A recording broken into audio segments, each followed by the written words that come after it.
Hi friends, మీకు ఈ video నచ్చినట్లయితే లైక్ చేయండి, సబ్స్క్రైబ్ చేయండి. విష్ణు వరలక్ష్మి దగ్గరికి వచ్చే అర్జున్ దాస్ గాడి కంటే పైత్యం ఎక్కువైపోయి డబ్బు ఎక్కువైపోయి 2 లక్షల చీర వచ్చాడు. అయినా నీకు బుద్ధి లేదా ఆ చీరని అలా తీసుకోవడానికి అని చెప్పేసి అడుగుతూ ఉంటాడు. ఆ మాటలు వినగానే అక్కడున్న వరలక్ష్మి మాత్రం, ఏంటండి ఇలా మాట్లాడుతున్నారు? అతను ఏదో ప్రేమగా ఒక గిఫ్ట్ను తీసుకొని వచ్చాడు, అది నాకు వద్దు అని ముఖాన్ని విసిరిగొట్టేయమంటారా ఏంటి అని చెప్పేసి అంటుంది.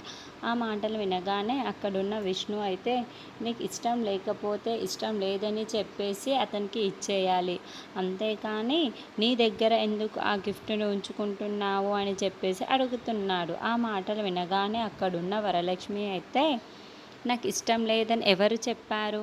నేను ఇష్టమైనదే తీసుకున్నాను. అలాగే పిల్లలు కూడా ఫోర్స్ చేశారు కదా, మీరే చూశారు కదా, పిల్లలు తీసుకో అమ్మా తీసుకో అమ్మా అంటేనే కదా నేను తీసుకున్నాను, లేదంటే నేను తీసుకొని ఉండేదాన్ని కాదు అని చెప్పేసి అంటూ ఉంటుంది.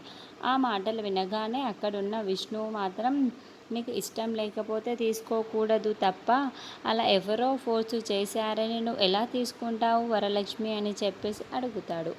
ఆ మాటలు వినగానే అక్కడున్న వరలక్ష్మి మాత్రం, మీరెందుకండి ఇలా అయిపోతున్నారు? అతనికి ఏదో ఇష్టపడి నా గిఫ్ట్ తీసుకొని వచ్చారు, అలాగే పిల్లలు తీసుకోమన్నారని నాకు నచ్చి నేను తీసుకున్నాను. అలాంటిది మీరెందుకు ఇంత తాపత్రయపడుతున్నారు అని చెప్పేసి అంటుంది. ఆ మాటలు వినగానే అక్కడున్న విష్ణువు మాత్రం, అదేమో నాకు తెలియదు కానీ నువ్వు వాడి దగ్గర గిఫ్ట్ తీసుకోవడం నాకు నచ్చలేదు అని చెప్పేసి అంటాడు.